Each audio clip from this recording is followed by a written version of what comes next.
Jodie Kidd, thank you for joining us on Personality Politics. It's an absolute pleasure. Very excited. I think the last time I saw you, we were riding hundreds and hundreds of miles on bicycles across the Western Front, raising money for Help for Heroes. So it's lovely to see you when we're not in pain. We were. The truth of the matter is, we were both riding bicycles. You were accelerating past me at some speed, and then just a small dot in the distance, humiliating me. But let's probably not dwell too much on that. So, Jodie, how has lockdown been for you?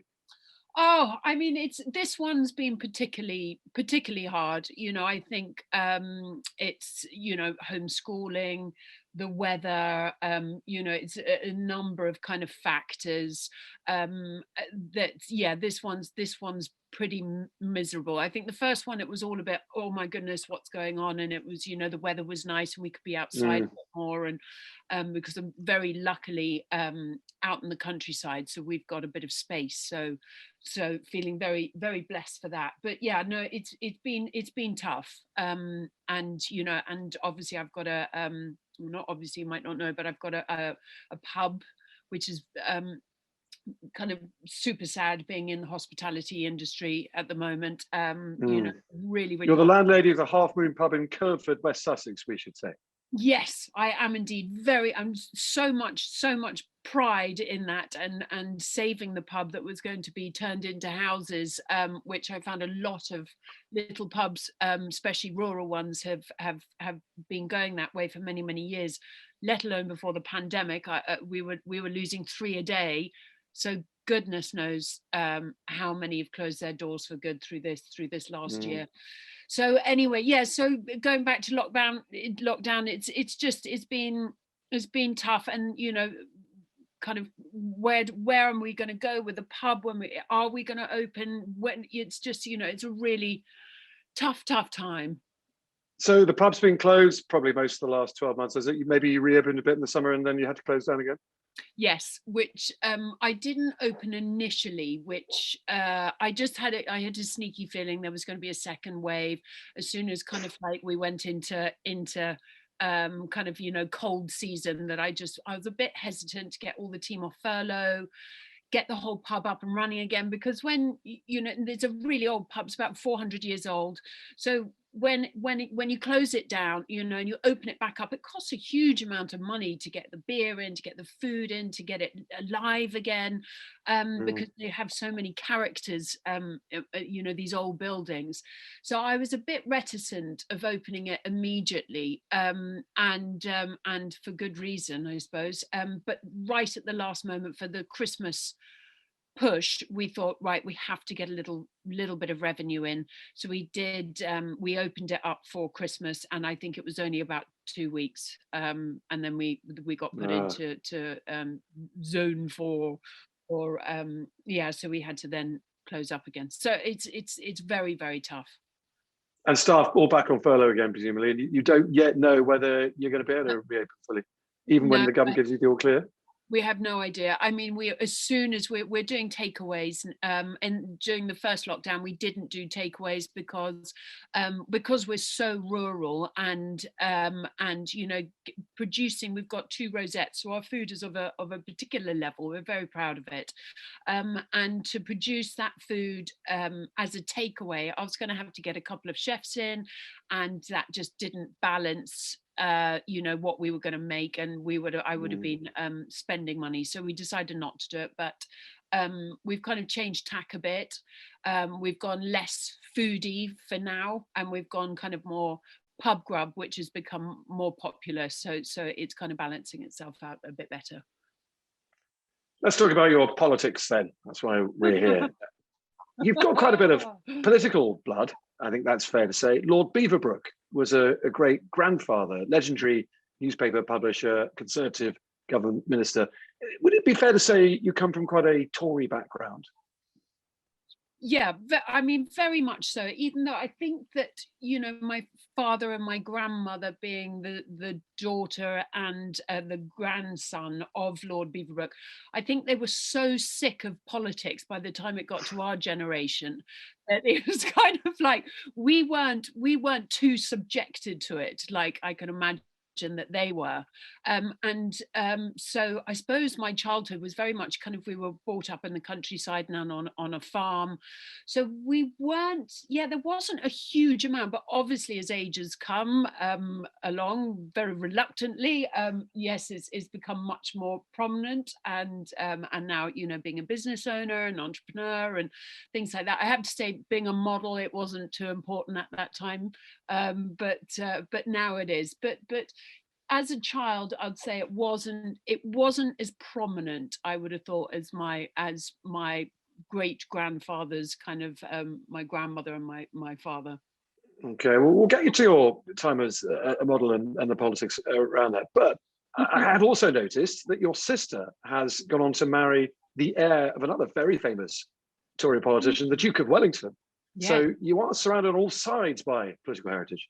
Yes, we are indeed. But I mean, I must admit, not that every time we get together we sit down and have, a great it creates ginormous arguments. So it's kind of like one of the things where you have to leave politics at the front door when you come for a dinner. But when in the good old days when we had dinner parties. So they will be back. So your first vote, do you remember it, and who was it for? Oh my goodness, it was I mean, we're very much kind of Tory country living kind of family, and without being too kind of too involved myself, it was like what the family did. So I was like, oh well, I'm not, I don't really know exactly what's going on, but we'll just go along with obviously being conservative. But I can't remember, it was years and years and years ago. And it was kind of under more peer pressure than I think anything else. It was like, right, we're all going to vote. And I was like, oh, okay. But because I kind of came out of school and went straight into modeling, and it was something that was not that high on the agenda, and I was living in different countries at the time. I did a stint in New York and a stint in Paris. So, kind of British politics wasn't, as I said, that high on the agenda until my latter years. I mean, a bit like me, you kind of grew up under the Blair years, I suppose. We were both, I suppose, indoctrinated around that kind of time. You were never seduced by the New Labour trendy thing, the trendy parties and the like? No, I mean, this was when I was living abroad. I mean, obviously I was very aware of what, that government was doing. And obviously, we were at war, and, there was huge things going on. But it was when I was living abroad. So it was something that, I was aware of, but I wasn't too swept up in it. Sure. Now, you say that politics didn't inflect on your career as a model a huge amount. Obviously, you were a hugely successful model for many years. But there was a period of your time on the catwalk that you and other models did get talked about by politicians, the so-called heroin chic stuff around your and other models' weight. How did it feel to be the subject of that kind of quite personal political debate? Yeah, it was. I mean, it was literally all over the world. I think Clinton also brought it up. So it was. We were young girls coming out of school. I think I was 15 when I started modeling, and we were very much kind of like just a glorified kind of pincushion. So we were told what hair and makeup to wear, what clothes to wear, what kind of positions to be in when we're modeling and things like that. So, we're very much being directed and art directed. And it was this kind of movement of, very early Alexander McQueen. It was kind of heroin chicy. It was all the pictures were very dark and the makeup was very grungy. I think fashion does this kind of like roundabout, and we'd just come out of the very kind of gorgeous supermodel voluptuous, and then we kind of went super waif, the Kate Moss era, and then we went into the more grungy, and it was when the kind of like, it was a very cool time to be British, and and it was all kind of the Oasis, and yes, and I personally, I'm 6'2", and I got very skinny having being kind of like super sporty as a kid, and that's all I wanted to do was kind of ride horses and be an Olympic show jumper and follow in my family's footsteps, and these were my dreams. And then suddenly went into modeling, didn't do any exercise, didn't look after myself, wasn't eating well because I was literally in Japan one day, New York the next day, just flying all around the world, lost a lot of weight, started suffering from anxiety back in the early 90s. This was mental health was something that people didn't really talk about. And I remember going to a doctor saying, I can't sleep. I'm having, these kind of moments where my palms are sweaty and my heart's beating out my chest. And it was literally, he put me on beta blockers, which is, now we know, and we're very kind of open to mental health and anxiety and depression. That's not the best thing to do. And to breathe into a brown paper bag. So, there was all of these things, which was not the best thing. So I then lost a lot of weight through insomnia, through just having adrenaline coursing through my body, which I now know is panic attacks and anxiety that, I didn't want to eat. So I lost a lot of weight and then became forefront of every single newspaper, every single conversation about, being a role model, being a bad role model. The fashion industry is promoting the wrong image. But the thing is, I'd never worked so much in my life. I mean, the skinnier I got, the more the industry wanted me. And I didn't really understand it because I knew I didn't have an eating disorder. I knew I wasn't all of these things that they were, saying that I was. But I was just a very young girl in a very adult world that was kind of suffering. And you don't know this when you're in your teens, in your early 20s. And then of course to get the massive backlash, it was a very, very tough time. It's kind of something that I put aside because I knew it wasn't my fault, and I knew that there were lessons that normally when I make a mistake, I learn the lesson and I make sure I don't do it again and I move on. Whereas that was not, I kept on wanting to scream, going, I'm not this person who you think I am.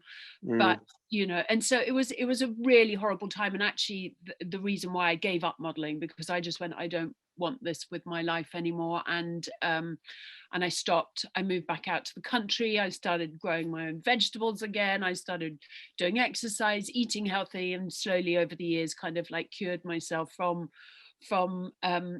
being so much in the public eye, being so persecuted, just to getting a bit of normality back in life. But yeah, it was exceedingly tough. Tough period, but it does sound like, if I haven't misunderstood you, that you might think the politicians had a point, that perhaps you were being forced into a certain size or weight by the industry, and that wasn't particularly healthy for you. I mean, as I said, when I was the skinniest, I was working the most, and that was, and my agent would say, right, you wanted to shoot French Vogue, you're off to, Paris tomorrow, boom, and off I went. And then I was on, so I was just being told where to go, obviously making quite huge amounts of money, which is, so you just don't know as a youngster how to really deal with everything that's going on.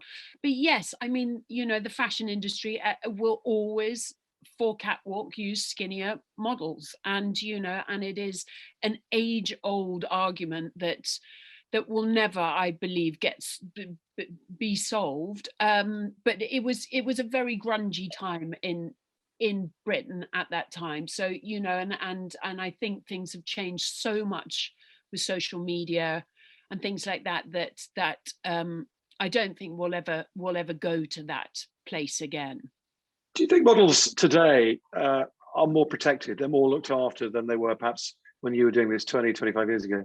Hugely. And that's a lot through social media. That's a lot through, because people can write, this is not right, this is, whereas I would say that to your agent, and your agent would go, oh, shut up and get on with it, kind of thing. Whereas now, you've got a lot more unions, you've got a lot more support, whereas this was not, in the 90s, 80s, 90s, early 2000 was not happening. So that girls have a voice now, and and young models have a voice now, which is vitally important, because when I was growing up, we were, as I said, literally were glorified pincushions. Be quiet, turn up, earn money, get commission, off you go. whereas now there's a lot more support. Okay, so let's talk about your other views. You've got quite a few of them. You were a supermodel. I think we can say supermodel with a conscience and quite a strong social conscience. You could have just disappeared off and spent your vast earnings, but instead you got involved in a lot of charitable causes. Help for Heroes, the military charity for wounded soldiers, being one of them we talked about. What drew you to the cause of wounded soldiers, or any of the other ones you picked up? I had a very good friend of mine that was in Afghanistan and was shot in the neck between the C1 and the C2, and is a quadriplegic on a ventilator. And I saw the lack of support that he was getting through the MOD, and that it was taking charities like Help for Heroes. They were having to step up and fill these big gaps, and so that was how I really got involved with Help for Heroes and met your lovely self,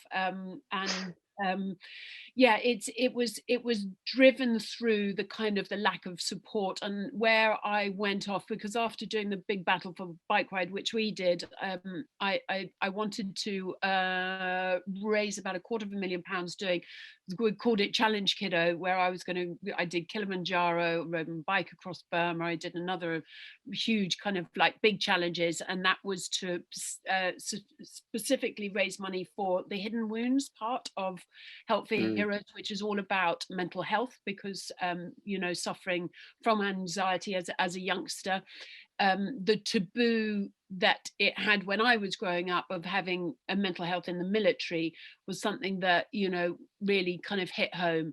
And so I really wanted to raise money to support our service personnel that should be able to face not necessarily PTSD, because that's a very severe form, but you should, if you're getting wobbles and you're getting anxiety and the things that they might see, especially in war times, that they get the support. So that was where it all grew from. And the mental connection was one that you formed, particularly your empathy, in part because of your own experiences of mental ill health at times, maybe. Yeah, I mean, absolutely. It was when I used to sit with all my friends that were within the military, and talk about things that you can't talk about that. It's a real, you'll be an absolute wuss, and you'll get bullied, and it's just something. And I was like, it's almost infuriating, because I'm such a go-getter, and if I'm gonna compete, I want to win, and I can do things just as good as the boys. But why can't you talk and be relaxed enough to say, oh God, I've suffered from anxiety, or I've got these things that aren't quite right, and be open about it. It drove me mad that they still were like, oh no, this makes you weak. And I was like, there's no such thing, because I'm not weak. I'm anything but weak. But yes, I have had anxiety. So I suppose that's where I just went, right, I'm gonna literally push myself to the edge and above and beyond to try and raise money to help. Not just pushing yourself past me on a bicycle and beyond, way over the future hills, over many people you pass, I'm sure. Now, it's not just wounded troops and your other charities that you're involved in. Also, you're taking on the gum a little bit in terms of the future of pubs we discussed, but also beer tax. Yes. So obviously that when I mentioned earlier that we were losing 3 pubs a day before the pandemic, it's because the industry is it's so hard, and I had no idea until I bought the Half Moon how difficult it is. I mean, I just thought I had these dreams of having a pub and walking in and with my mates and getting a pint and going, oh, this is my lovely pub set. Oh no, it's hard work, and I have to pay for every pint. There's no such thing as a free pint in my pub. Because I won't be coming then. Yeah, I know. The margins are so small. It's your business rate tax. I mean, the VAT, the beer tax, which is the highest in Europe, or one of the highest in Europe. So I started campaigning a couple of years ago to try, because the government in the budgets were going to keep putting beer tax up, and it's already astronomical. That it's so difficult, because we're going to have to match that by putting our beer prices up, and then people are just going to go, well, I can get it so much cheaper down at Sainsbury's or wherever. Why am I going to go to a pub? It's too expensive. And so it's got to this point that it has to stop. It has to be frozen, or it has to lower. But there's now talk of it being raised in the March budget, which is why I'm now starting up a campaign to get signatures, to start the petition to go and hand my ballot box in to number 10 and say, look, we really need to stop this, because after the pandemic, and when things get lifted up, we're going to get to a point where we're all going to go, oh, let's go and celebrate. And there's going to be nowhere to celebrate in, because the hospitality and the F&B industries are destroyed. So I'm off campaigning again to try, and hopefully, I mean, my dream would be, getting at least 25% cut in beer tax. I think that's very, yes, I shouldn't think they'll do that, but anyway, we've got a dream, haven't we? And I'm going to keep pushing. Okay, you're taking on Boris and Rishi. They should know you're coming for them. Head on, absolutely head on. And there's one other thing you've done in your pretty colour career, and that's you produced a musical, Yarrico. Yes, which is a story, just to briefly explain to people who don't know, about an American Indian woman who saved the life of a British merchant on the island of Barbados, and fell in love with him, and then he sold her into slavery.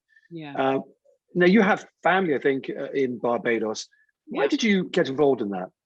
I mean, this was a project that my dad did, and it was a manuscript, or was it an opera? And it was written many hundreds of years ago, and it kind of got lost. And someone had this manuscript and showed it to my dad, and Dad said, look, this really is such an important message, and how Yarrico kind of overcame falling in love, then being sold, then forgiving, and it just really hit our hearts for I spent most of my life, very, very luckily, my grandmother went over to Barbados in the 50s and bought a house over there. And so it was kind of like our family home. So we used to go over there a lot as kids. And so it just really hit home. And so Dad were like, right, well, let's try and get this message out there. So we just, we got it written, and we made it into a play, a musical, which was a lot of fun. And we put it out. We only did it a very small number of places. We did it above pubs and things like that. But it's a story, a very kind of important historical story that I think at the right time, someone's going to go, do you know what? I think that's amazing, and let's make it into a TV show or something to spread the word. But it was. Oh, sorry, my love. Go. I was going to say, where do you stand on the current debate about slavery, about going back into history, pulling down statues of slavers, that sort of thing? Obviously, your family went to Barbados long after all that had ended. But do you have a view on this, the cancel culture debate? I mean, I totally get it. I having been brought up in the Caribbean, went to school there. I think it's something that really needs to be talked about. It needs to be learnt about, and it's something that shouldn't be hidden. I mean, as to taking down statues and chucking them in rivers, I think, or canals, no, I don't think we should be defacing anything like that. But I do think that there is a huge importance in that part of history that we should all be taught about at school at an early age. And I suppose I didn't really understand apart from watching movies, because it certainly wasn't my curriculum growing up at school, or very, very small. You know, when I really got into Yarrico and the story of Yarrico, you know, how horrendous it was. So yes, I you know, no defacing, but I think it's something that should be much more widely known about. Okay, and bringing you up to the present day, your modern politics, back to your voting. You're back in Britain. You're a small business person, now an entrepreneur. How did you vote at the last election? I mean, I'm doing the same thing as what I've always done. Whatever government right now, I mean, can you imagine going in to straight into Brexit, then straight into a pandemic? I just, you know, there are massive parts of me that just feel incredibly sorry for any government that would have come in. But, you know, I've stuck to my guns, and you know, there's a few amazing members of the Conservative Party that I'm massive fans of, and I think Rishi is one of them. I think he's a good guy. I really admire him a lot, and he's yeah, I do admire him a lot. So I think it's a really tough time for everyone, whether you're in government. You cannot do a right thing at the moment, because we're in, our favorite word, unprecedented times. So could Keir Starmer ever get your vote, or are you a Tory through and through? I don't know. You know, I listen Prime Minister's questions all the time. I don't find him kind of strong enough. He just argues too much rather than kind of laying down, right, this is what we'll do, this is what we'll do, which I think he's starting to do, and we need to hear more. But at the beginning, it was just a little bit argumentative and a little bit too childish, that I think, you know, if he comes down and he starts going, this is, as a Labour government, this is what we're going to do, you know, then I'll definitely be listening a lot more, which he is doing more, if that makes sense. It does. It does also sound like he's got quite a job to do, especially if Boris does end up reducing beer tax. Yes, whoever does that, I'm going for. Well, there we go. Jodie Kidd, all you have to do is make beer cheaper, and Jodie's going to give you her vote. No, it's going to be like Nigel Farage or something. Oh my God. Jodie, we're coming to the end. I have to now go through the rigmarole, as we do every time, of trying to define someone and their politics, having just spoken to you. So I'm going to try and put you down as a compassionate, campaigning country Tory. How do you plead? I quite like it. All the C's. All the C's. Most of them, anyway. Yeah, exactly. We won't mention a few other ones that should carry on. Okay, good. I'm happy with that. Thank you very much. My pleasure. Jodie Kidd, thank you so much for joining us on Personality Politics. It's been fascinating talking to you. Pleasure. Thank you so much for having me.